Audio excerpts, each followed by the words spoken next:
So, do you have a most embarrassing classroom moment? Hmm. I definitely have made some mistakes. This isn't funny as much as it's like a learning situation. Right? No, we're only doing I, funny, I no learning in this okay, podcast. perfect. I'm just kidding. Like, this will never leave me. Like, this is with me for the rest of my life. I very much thought you know how they say like a moment you'll always remember how you felt. You won't necessarily remember like what it was about. Hmm.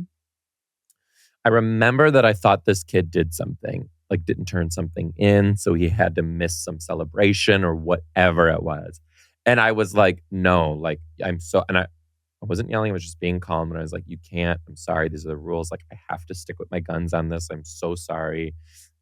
This kid's like crying, bawling his eyes out, trying to explain to me. And I'm like, I know.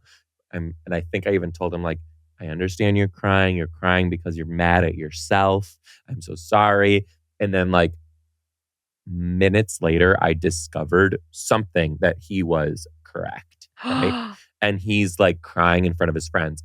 And I remember being like, this sucks, but this is so important for them to see how this is handled so they know how to handle things moving forward. So I kind of made a thing about it in front of everybody. And I was like, hey, Andrew, I understand what just happened. I want to let you know that I did find this stuff. You were 100% right. I was incorrect. And that is my fault for not double checking.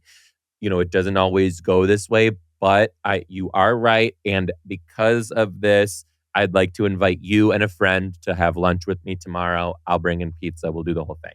And I remember being like, that was, I'm not trying to like give myself kudos or anything, but it Yeah. was just really important to be visual because teaching is a position of power for sure over very impressionable minds. And I do think, and I've seen so many times teachers who just like think that they are you are the almighty. And it's just like, we're as teachers, like we're people too. And Yeah. it's modeling like good human behavior is, in my opinion, more important sometimes than the academics Yeah. because they just need to realize, you know, how to function in these situations. And I don't know if it ever has, but I'm hoping that at some day kids will kind of like reflect on what happened and be like, no, you have to admit your faults when they happen. You Yeah. can't just like roll with it. Yeah. So that was embarrassing for me, but important too. And Yeah. I was very young. I think it was my second year teaching, so I was only like 23. Yeah. That Yeah. I had something similar happen. But this was before my teaching career. I was in high school and there was this girl who was in our friend group who was a compulsive liar. Like I had known her since like 5th grade. And she had convinced me at one point that she had a signed, like an autograph of Jonathan Taylor Thomas because I was in love with him. I was going to marry him and have Weren't we all? his perfect haired babies, right? And so she had like signed it and given it to me. And I was so excited about it. I brought it to my mom and my mom's like, I don't think that's real. And so this girl has like a pattern of just lying, right? So I've known this girl for years and years. We get to high school and she starts telling us about this boyfriend who goes to another school, right? And I'm like, bull. There is no boyfriend. She's like, he's got a blue mohawk, right? This is like 2003, right? So that was cool then, all right? Like, yeah, he was very like, Sum 41. 100%, right? So like she was like, yeah, he's like really edgy. He's got a blue mohawk. And he like came over to my house and like picked me up. And I was like, and we were sitting at the lunch table with all of our friends. You called her and I called her out. I out. was like, you're lying. And she's like, no, I'm not. And I was like, yeah, you are. I was like, that's a lie. I don't believe you. We've invited you like 4 things, told you to bring them. And every time something comes up, you're lying. And she's like, I'm not. I was like, all right, whatever. I don't believe you.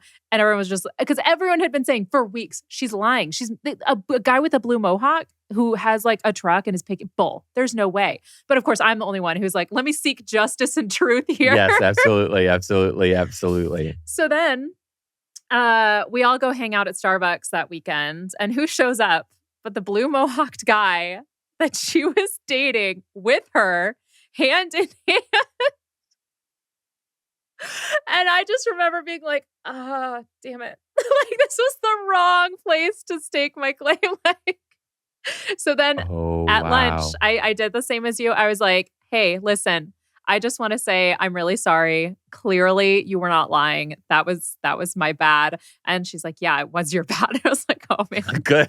I She's know. st- I wanted that little kid to like cap my ass too and be like, yeah. yeah, you were fucking wrong, Yeah, Mr. Yi. exactly. She did. She did. She was like, you were 100% wrong. And I was like, yeah. I mean, she still, I think, was a compulsive liar 80% of the time, but I happened to hit on the 20% that she was Oh. telling the truth. So then I just shut up whenever she told her crazy stories from Yep. then on. Cause I'm like, listen, had you not given me a falsified Jonathan Taylor Thomas Yeah. autograph in 5th grade, But the justification still checks out, ma'am. Just so you like, know, I was wrong in doing it on this instance. but However, the premise right. is still sound.